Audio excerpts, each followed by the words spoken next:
नमस्कार दोस्तों, बुनियाद एजुकेशन हब में आप सभी का स्वागत है। आज वाला अपना जो चैप्टर है वो है दांतों से उत्पन्न होने वाले रोग। कौन सा चैप्टर हो जाएगा? अपना जो चैप्टर हो जाएगा वो हो जाएगा दांतों से उत्पन्न होने वाले रोग। दांतों से उत्पन्न होने वाले रोग, दांतों से उत्पन्न होने वाले रोग या धातु रोग। अपना जो चैप्टर हो जाएगा जो धातु रोग या दांतों से उत्पन्न होने वाले रोग वाला अपना चैप्टर हो जाएगा। ठीक है, सबसे पहले एक नंबर कौन सा हो जाएगा? सबसे पहले हो जाएगा मीना माता रोग। कौन सा हो जाएगा? मीना माता रोग। मीना माता या मीना माटा, ठीक है ना, मीना माटा या मीना माता, मीना माटा रोग या मीना माता रोग। कई जगह तो मीना माता नाम होता है, कई जगह मीना माटा रोग आता है। ठीक है, तो आपको याद रखना ये रोग होता ना, ये रोग मीना माता रोग, ये अपने शरीर में पारा की अधिकता से होता है। अपने शरीर में किसकी अधिकता से होता है?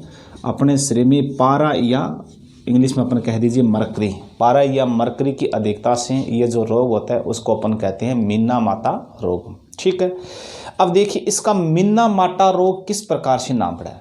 देखो, सबसे पहले ये जो बीमारी हुई थी ना, सबसे पहले ये बीमारी क्या है कि जो जापान है ना, जापान के और मीना माटा खाड़ी, जापान के मीना माटा खाड़ी के लोगों ने क्या किया था, पारा संक्रमित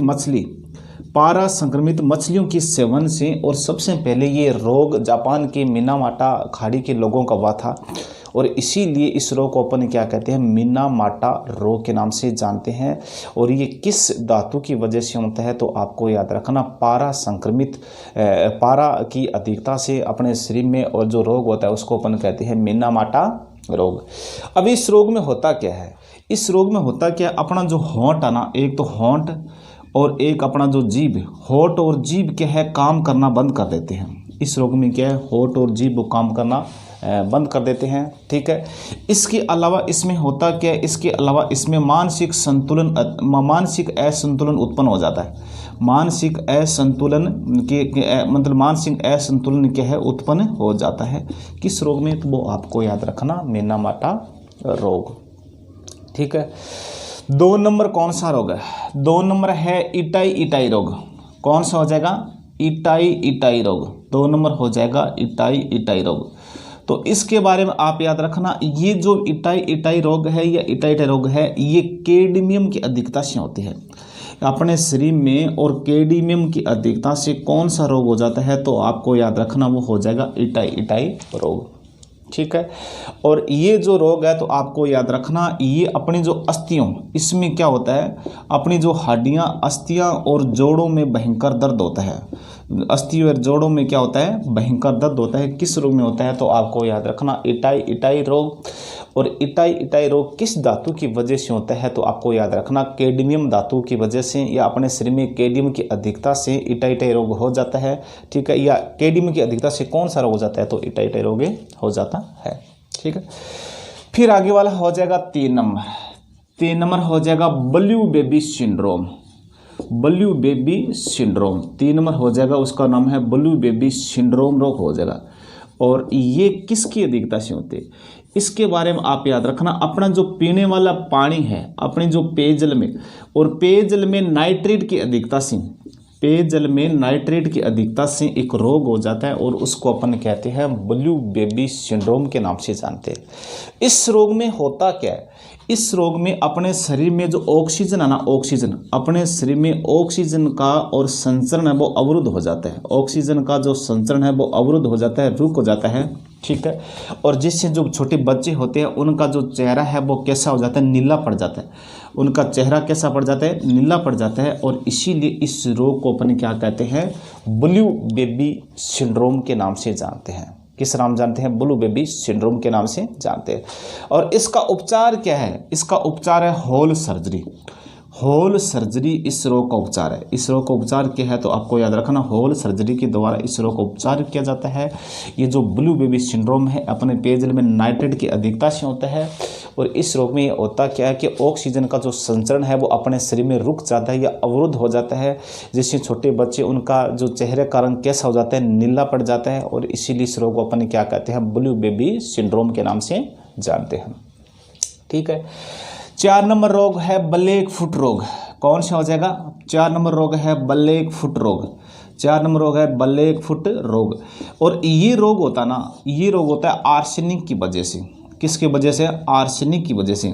और जब देखिए आप अपन आर्सेनिक की धातु की अपने संपर्क में आते हैं ना, अपना जो शरीर आर्सेनिक के संपर्क में आने पर ये रोग हो जाता है, जिसको अपन कहते हैं ब्लैक फुट रोग। ठीक है। इसके अलावा आर्सेनिक के संपर्क आने से त्वचा कैंसर या फेफड़ा कैंसर भी हो जाता है। क्या हो जाता है? त्वचा कैंसर या फेफड़ा कैंसर के नाम से भी जानते हैं। ठीक है।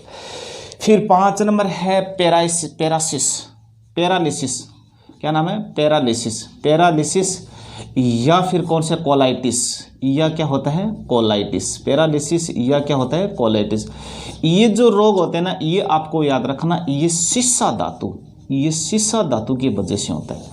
तो आपको याद रखना, जो पैरालिसिस है या कोलाइटिस जो रोग है वो, या पैरालिसिस मतलब लकवा, या कोलाइटिस जो रोग है वो किस धातु की वजह से होता है? तो आपको याद रखना, सीसा धातु की अपने शरीर में अधिकता से पैरालिसिस या कोलाइटिस रोग हो जाता है। ठीक। आगे वाला 6 नंबर एस्बेस्टोसिस। क्या नाम है? एस्बेस्टोसिस रोग है। और ये एस्बेस्टोसिस रोग है ना, इसमें आप याद रखना अपने शरीर में एस्बेस्टोस जो है ना, और इसकी अधिकता से और अपने शरीर में एक रोग हो जाता है, और जिसको अपन कहते हैं एस्बेस्टोसिस, जिसे अपन किस नाम जानते हैं?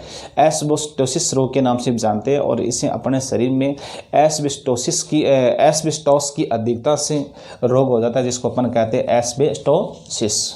ठीक है। फिर लास्ट है 7 नंबर फ्लोरोसिस। क्या नाम है? फ्लोरोसिस। और फ्लोरोसिस देखिए याद रखना, अपने शरीर में फ्लोराइड की अधिकता से हो जाता है। इसमें क्या होता है? अपना जो दांत है ना, अपना जो दांत है इसमें चित कबरापन आ जाता है। अपना जो दांत है इस पर चित कबरापन हो जाता है, इस पर पीले निशान बन जाते हैं, और उस रोग को अपन क्या कहते हैं? फ्लोरोसिस कहते हैं। और ये रोग क्या होता है? फ्लोराइड की अधिकता से होते हैं। ये भी हड्डियों संबंधी बीमारी है, और इसमें हड्डियां मुड़ जाती है या हड्डियां कमज़ोर हो जाती हैं, हड्डियां भंगुर हो जाती है। ये हो जाएगा अपने दांतों से होने वाली बीमारी। ठीक है। 1 नंबर है मिन्ना माटा रोग, जो पारा या मरकरी की अधिकता से होता है। दूसरा है इटाई रोग, ये कैडमियम धातु की वजह से होता है। तीसरा होता है ब्लू बेबी सिंड्रोम, इसमें अपने पानी में जो पेयजल पीने वाला पानी है इसमें नाइट्रेट की अधिकता से होता है। फिर आगे वाला है ब्लैक फुट रोग, ये आर्सेनिक है ना, आर्सेनिक के संपर्क में आने पर एक ब्लैक फुट रोग हो जाता है, या इसमें अपने त्वचा या फेफड़ा का कैंसर हो जाता है। फिर आगे वाला है पैरालिसिस या कोलाइटिस, ये अपने शरीर में सीसा की अधिकता से होते हैं। पैरालिसिस मतलब जैसे अपन कहते हैं लकवा। ठीक है। फिर है एस्बेस्टोसिस, ये एस्बेस्टोस धातु की वजह से होता है। और लास्ट है फ्लोरोसिस, और ये फ्लोराइड की अधिकता से होता है। ये हो जाएगा अपने धातु से उत्पन्न होने वाले रोग।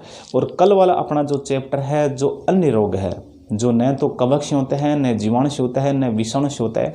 जैसे अपन बात करते हैं जैसे कैंसर रोग न तो जीवाणु से होता है, न विषाणु से होता है, न कवक से होता है। ये कोशिका का रोग है। ये कोशिका में असामान्य वृद्धि के कारण होने का रोग है, जो कल अपन वो कैंसर वाला चैप्टर पढ़ेंगे।